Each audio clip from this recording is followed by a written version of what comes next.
How to fix Modern Warfare 2 campaign early access issue. To address MW2 campaign early access issue, aka MW2 campaign connection timeout error, try 1.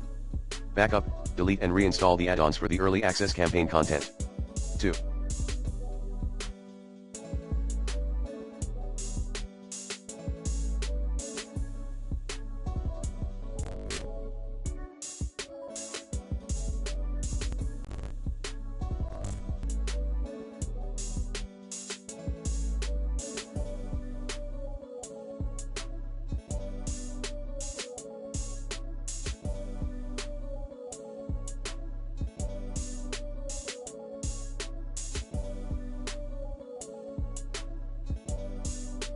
Try downloading the game on your device later, the download server could be overloaded.